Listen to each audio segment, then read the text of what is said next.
Cheers and welcome my friends, I'm Horath and this is my tutorial for Ascension perks, a new feature that has been introduced in the Stellaris Utopia DLC. Ascension perks are a paid feature and they're basically very powerful bonuses that allow you to customize your empire further.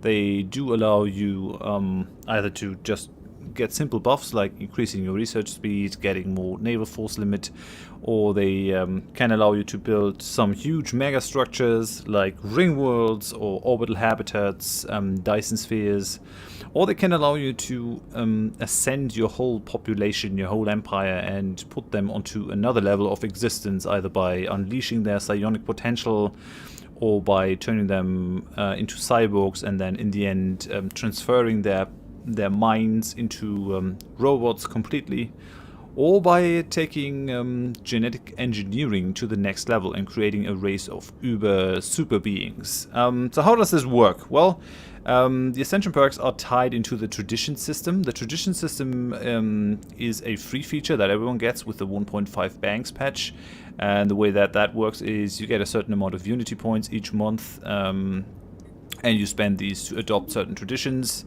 and then you spend them to unlock the perks inside those traditions. And once you got all of them unlocked in one tree, you gain one Ascension perk. You can also gain one Ascension perk from a tech, and every time you do that, you can pick one of these Ascension perks. Now, these Ascension perks are tiered, so a couple of them you can just pick without any prerequisite. Some of them need tech, and some of them, for example, World Shaper needs certain tech, and Galactic Force Projection, for example, requires other Ascension perks to be selected first. So they are tiered and gated off in some form or fashion.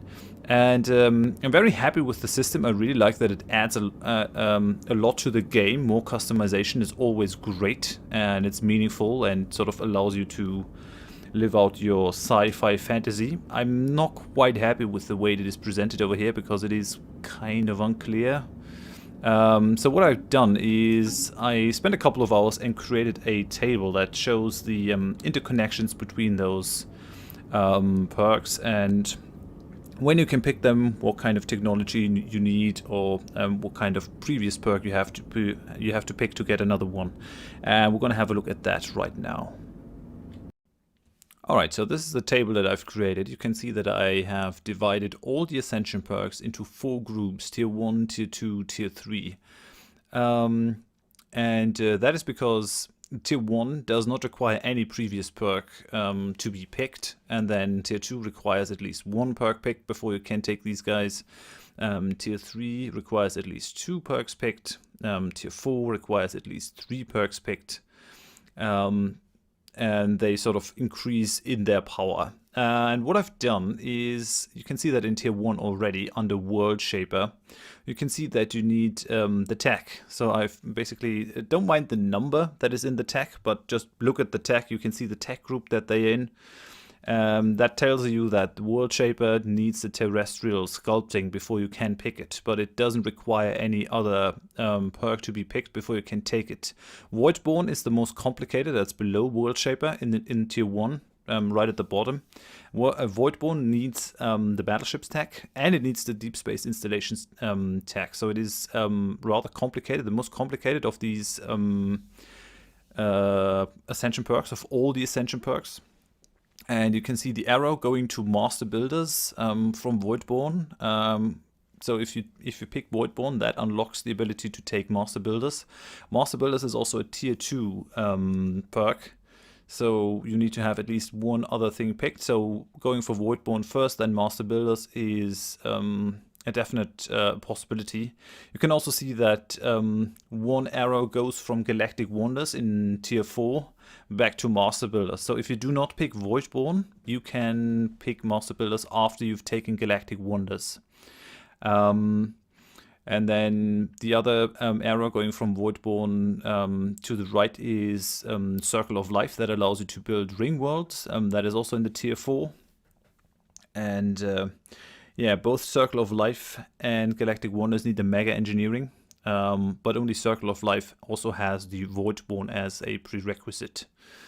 So that's that. And then in Tier 2, you see these are all the the real Ascension perks. So either the Ascension that uses genetic engineering, or the Flesh is Weak Ascension perk that requires the droid tech, or Mind over Matter, and that requires a psionic theory. And that way, Mind over Matter is already gated off for empires that do not have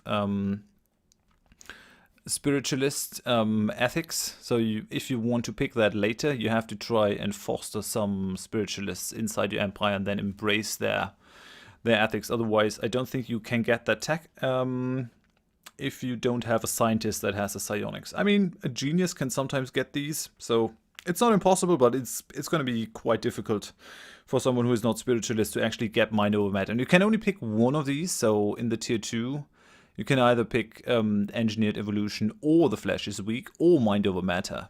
And if you pick one, then the other two are basically gone. And then you can see the arrow. You have to pick at least 2 others, or you have to at least have picked 2 perks, as well as the Engineered Evolution, or the Flesh is Weak, or Mind over Matter, before you can take the goal of these. So if you want Evolutionary Mastery, you need 3 perks picked, and you need the Engineered Evolution. It's actually quite self-explanatory. And then in the tier 3, there are 3 Ascension perks that do not need any tax or any prerequisites, but you have to have at least 2 perks picked. To take these: the Defender of the Galaxy, that increases your damage against anything that comes from outside of your own galaxy, like the Unbidden and other endgame crises. The Galactic Contender, that increases your damage against the fallen empires. And I think the most powerful of them, the Galactic Force Projection, that increases your force limit, your naval force limit, by 200. And that is before buffs are being applied. So if you have a lot of naval doctrines and all that, you're going to get a lot more bang out of that thing as well, getting your bonuses there. So yeah, that is these are the Ascension perks and my table to show how they're interconnected and when you can pick what. I hope that it helps people to sort of plan out what they want to go for. The first 5 in the tier 1, you can always pick those, and they are still pretty good picks. The Imperial Prerogative gives you 5 core systems. Interstellar Dominion gives you plus 25 border range. Mastery of Nature allows you to remove tile blockers without any cost, all the tile blockers, without having to research them. One Vision just increases your Unity output, and Technological Ascendancy gives you plus 10% research speed. So yeah, I hope you found this useful. I'm going to put a link in the description where you can have a look at that image on Imager. I think is where I'm going to upload this. If you're going to use that in any other context, then it would be kind of nice to attribute me as the author, because this took quite a bit of time to put together. So yeah, if you found it helpful, please leave a like so that it can show up in search results and help other people. If you didn't, tell me why in the comments. Also, let me know if you have any questions. What kind of Ascension perk you think are the strongest pick so far? I'm fairly heavy on the Voidborn Mega Project's Ascension perks. I think they're a pretty cool addition to the game. And yeah, if you want to see more of my stuff, please consider subscribing to my channel. I hope I see you in one of my tutorial videos or in one of my Let's Plays. Thank you, and bye-bye.